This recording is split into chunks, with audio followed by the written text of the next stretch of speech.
O Ministério Apostólico De Volta à Palavra apresenta De Volta à Palavra, com o Bispo Alexandre Rodrigues. Uma voz profética, preparando o caminho para a segunda vinda de Cristo. Voz do que clama no deserto, preparai o caminho do Senhor.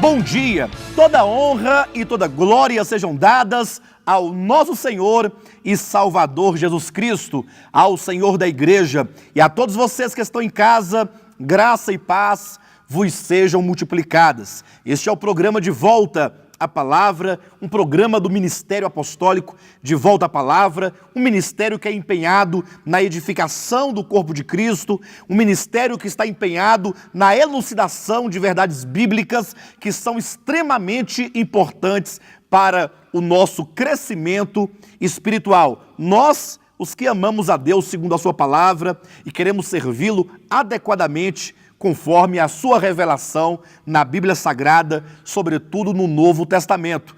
É por isso que nós lançamos agora o livro Eleição e Predestinação. Depois de falarmos no livro ali sobre o dízimo, O livro do dízimo, dízimos e ofertas à luz da Bíblia, e então sobre as alianças, as duas alianças no livro Odre Velho e Vinho Novo, agora trazemos a vocês o livro Eleição e Predestinação à luz da Bíblia, um tema que é extremamente importante para aqueles que querem servir a Deus adequadamente, porque este tema trata da questão da soberania de Deus. É preciso que nós conheçamos o Senhor, sobretudo nos seus atributos, para que então possamos nos colocar e nos posicionar como verdadeiros servos de Deus, segundo a vontade de Deus revelada na sua palavra.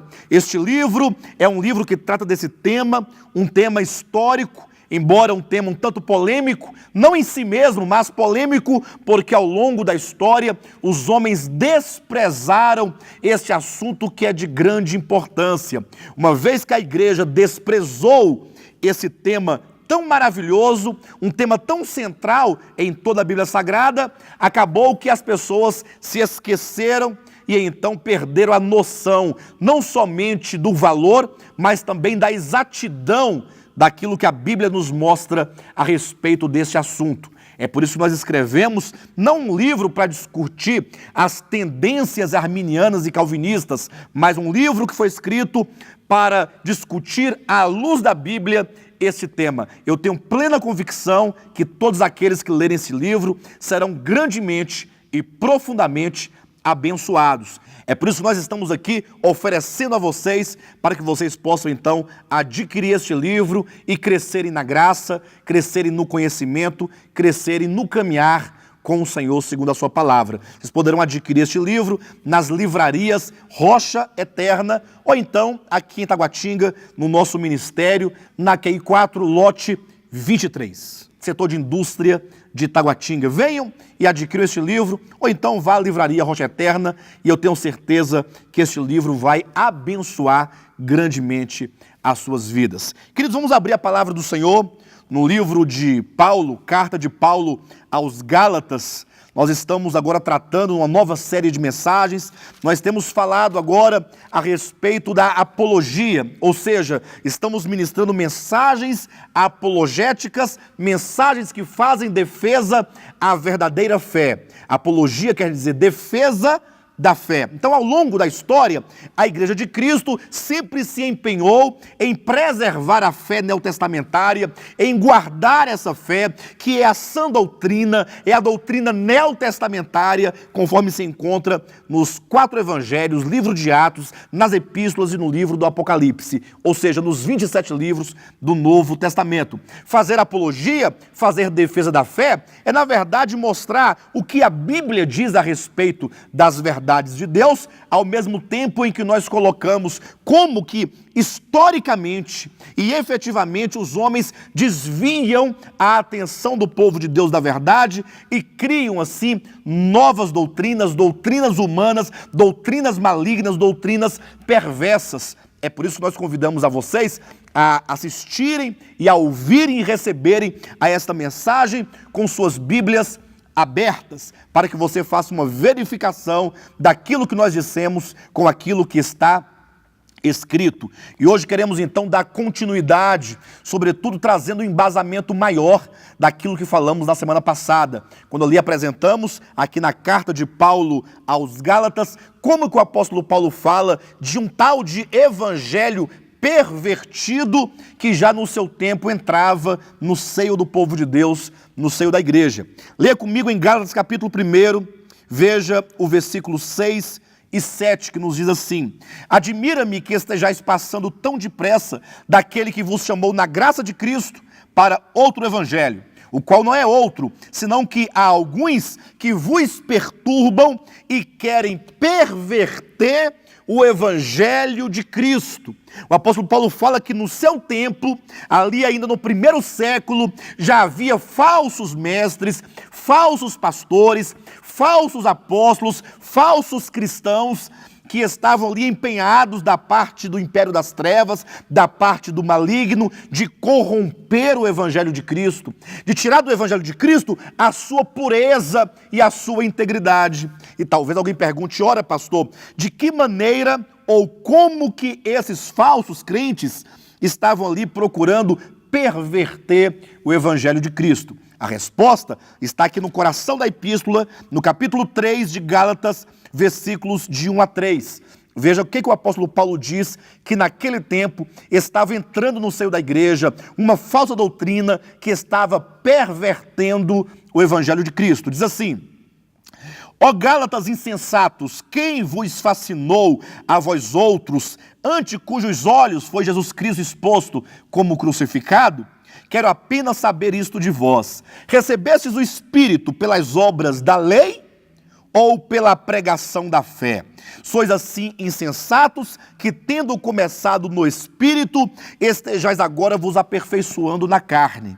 Quando eu disse que esses 3 versículos do capítulo 3 são o coração da epístola, é porque aqui nós temos sintetizado, nós temos resumido toda a discussão desta epístola. O que o apóstolo Paulo está discutindo aqui nesta carta às igrejas da Galácia? Ele está dizendo que essas igrejas da Galácia, vejam, eles haviam começado um relacionamento com Deus mediante a fé.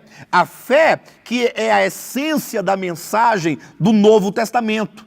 Que a fé que está em oposição à lei, que é na verdade o extrato do Antigo Testamento. O apóstolo Paulo questiona: eu quero apenas saber isto de vós. Responda-me apenas isto: vocês receberam o Espírito Santo, o Espírito de filiação, o Espírito regenerador, que nos traz as bênçãos espirituais da parte de Deus o Pai, mediante os méritos e obra de Cristo Jesus. Vocês receberam esse Espírito Santo.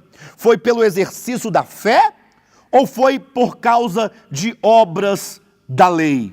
O apóstolo Paulo aqui cria uma dicotomia: fé e lei. Ou seja, está dizendo que os crentes do Novo Testamento, eles têm uma base de relacionamento com Deus, que é a base da fé, é a base da graça, daquilo que Deus gratuitamente deu ao homem, aquilo que ele realizou mediante os méritos de Cristo Jesus na cruz do Calvário, e o homem então se apropria dessas bênçãos unicamente pela fé. Nunca por obras humanas, nunca por obras da lei. Mas veja que no tempo de Paulo, já no primeiro século, é dito que umas pessoas estavam entrando na igreja e pervertendo o evangelho, maculando o evangelho, trazendo elementos estranhos para dentro do evangelho de Cristo. Esses elementos estranhos era, na verdade, a prática da lei. Era como que dissessem mais ou menos assim: é verdade que nós somos salvos pela graça e pela fé. É verdade que Cristo morreu na cruz do Calvário para nos salvar. Entretanto, é necessário que também nós andemos pela lei, pratiquemos as obras da lei, da antiga aliança, para que então sejamos plenamente abençoados por Deus.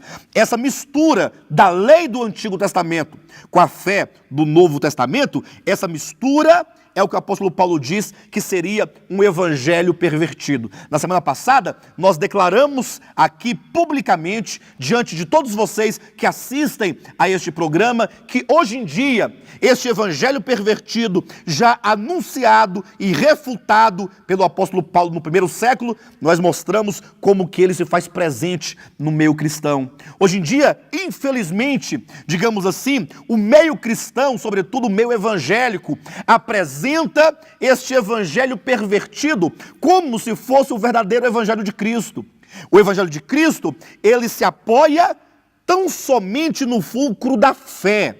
A fé na pessoa de Cristo, para se apropriar de todas as bênçãos que o Senhor Jesus, que o Cristo crucificado conquistou para nós na cruz do Calvário. Nada o homem pode fazer na era do Novo Testamento para receber da parte de Deus essas bênçãos, senão o tão somente exercitar e cultivar a sua fé segundo o testemunho do Novo Testamento. Sempre que vocês, meus queridos irmãos e queridas irmãs, escutam mensagens, sejam em televisão, seja em rádio, seja mediante livros ou nas igrejas evangélicas, sempre que você ouve ali os líderes, os pastores, os apóstolos, os presbíteros, seja quem for, ou qual título quer que ele tenha, veja sempre que essas pessoas conduzem a igreja para as páginas da antiga aliança, para as páginas da lei, para ali falar sobre as bênçãos e as maldições da lei,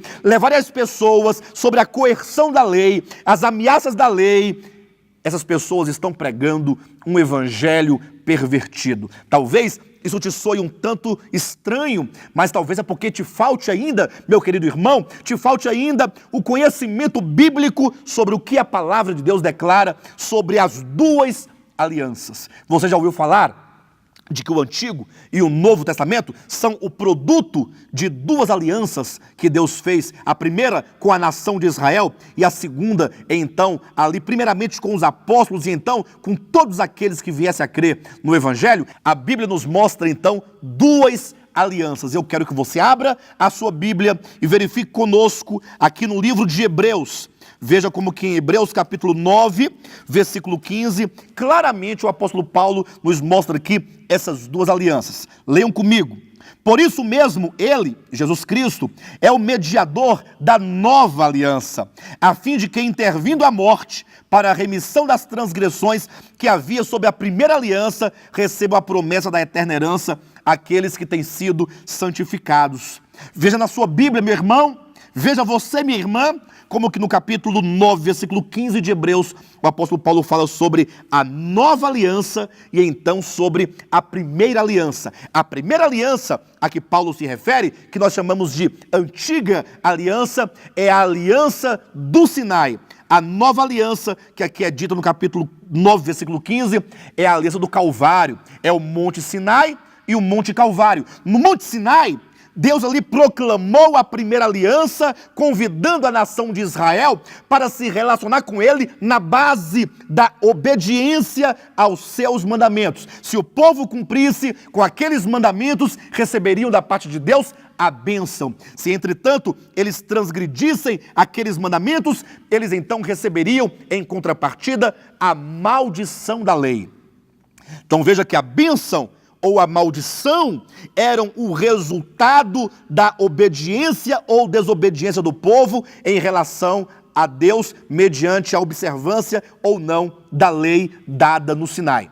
A nova aliança é o contrário, é exatamente o oposto. Visto que no capítulo 7 de Romanos, o apóstolo Paulo fala que o homem não dá conta de cumprir com a lei, porque ainda que ele tente, ainda que ele se esforce, ainda que ele consiga guardar este ou aquele mandamento por algum tempo, mas nenhum homem sobre a terra é capaz de cumprir com toda a lei, com tudo o que está escrito no livro da lei. Isto é, porque o homem é pecador, porque o homem traz na sua carne ainda o pecado, e a despeito de sua tentativa, a despeito de sua bondade, a despeito de sua obediência, mais cedo ou mais tarde ele há de tropeçar em algum dos mandamentos. E aí Tiago, na sua epístola, no capítulo 2, versículo 10, diz que aquele que guarda toda a lei, mas tropeça em um só ponto, é culpado de todos. Portanto, não há homem que não tropece em apenas um mandamento. E, portanto, todos tropeçando em algum dos mandamentos, todos se tornam culpados de todos os mandamentos, ou da transgressão de todos os mandamentos. De maneira que para Deus não há um pecador menor ou maior do que o outro. Todos pecaram e destituídos estão da glória de Deus. Então, Cristo interviu na história do homem, conforme está em Gálatas capítulo 4, versículo 4 em diante. Na dispensação da plenitude do tempo, Deus enviou seu Filho, nascido de mulher, nascido sob a lei, para resgatar aqueles que estavam debaixo da lei. De maneira que agora, Jesus, mediante o seu sacrifício na cruz do Calvário, ele paga e ele recebe sobre si todas as maldições e toda a penalidade que caberia ao homem transgressor. Jesus recebeu sobre ele, é o mistério da substituição. Ele nos substituiu na cruz, ele recebeu aquilo que era para mim e aquilo que era para você. Ele se fez maldito por nós, ele foi oprimido por Deus no nosso lugar, ele foi ferido por Deus no nosso lugar, e então ele se fez pecado. Aquele que não conheceu o pecado se fez pecado por nós.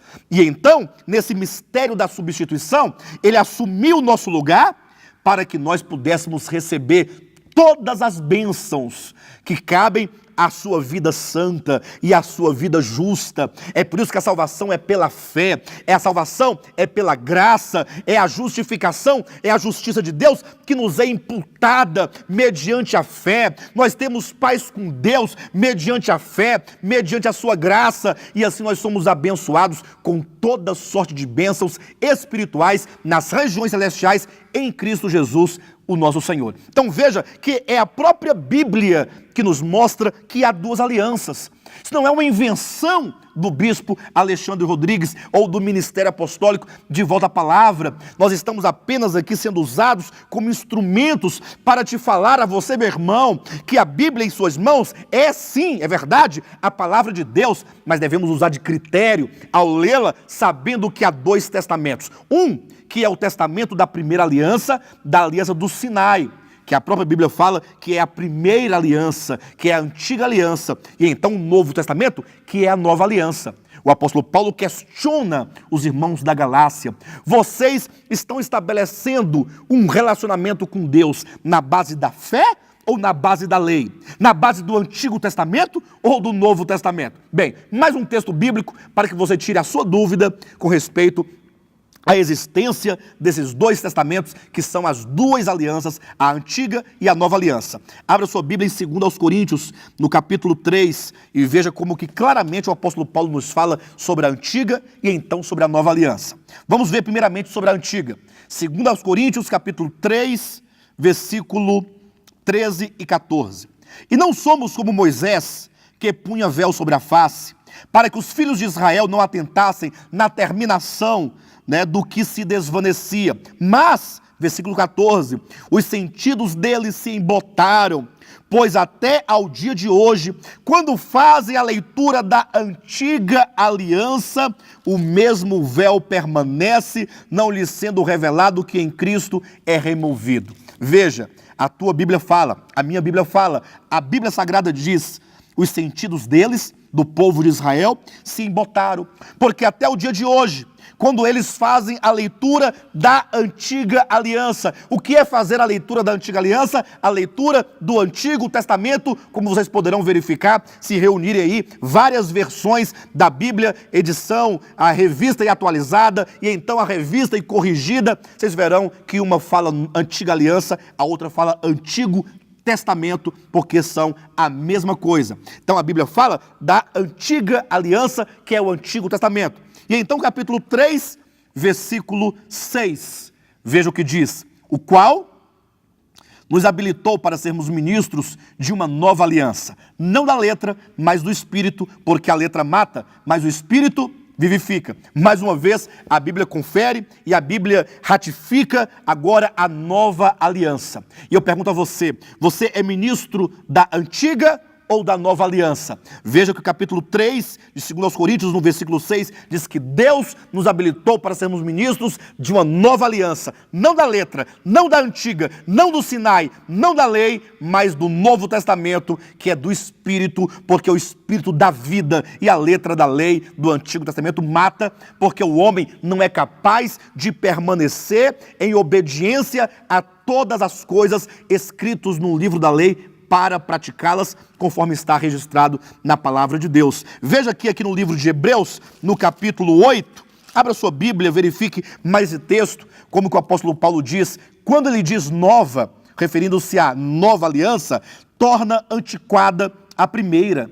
Veja o que a Bíblia Sagrada está dizendo, que a nova aliança torna a antiga obsoleta. Então eu sei que toda a Escritura é a palavra de Deus, mas o Antigo Testamento fala ali de uma aliança que já não mais vigora, haja vista que quando ele diz nova aliança, torna antiquada, envelhecida a primeira, torna-a obsoleta. Ora, aquilo que se torna antiquado e envelhecido está prestes a desaparecer. Capítulo 7 de Hebreus, versículo 18 e 19. Leia na sua Bíblia. Portanto, por um lado, se revoga a anterior ordenança por causa de sua fraqueza e inutilidade, pois a lei nunca aperfeiçoou coisa alguma. E por outro lado, se introduz esperança superior pela qual nos achegamos a Deus. Mais uma vez, nos diz que é revogada a antiga aliança, é revogada a aliança do Sinai, é revogada a aliança da lei. Por quê? Porque nunca, jamais aperfeiçoou alguém em razão da sua fraqueza e inutilidade. Por que, queridos, que nos dias de hoje, em pleno século 21, a Igreja de Cristo ainda anda a propagar a antiga aliança, se a Bíblia diz que ela foi revogada porque é fraca e inútil?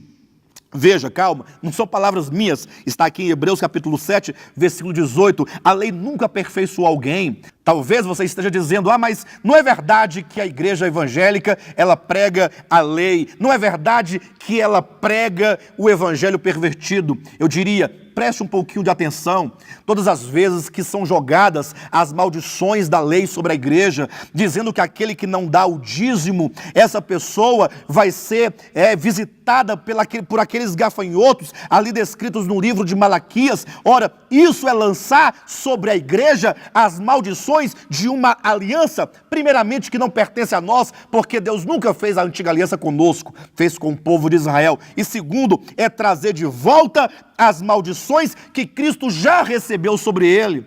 Sempre que o povo de Deus canta aquela canção que diz, se atentamente ouvir a Deus e os mandamentos seus obedecer, bendito serás na casa, bendito no campo, bendito, estão cantando, entoando e propagando e declarando a antiga aliança.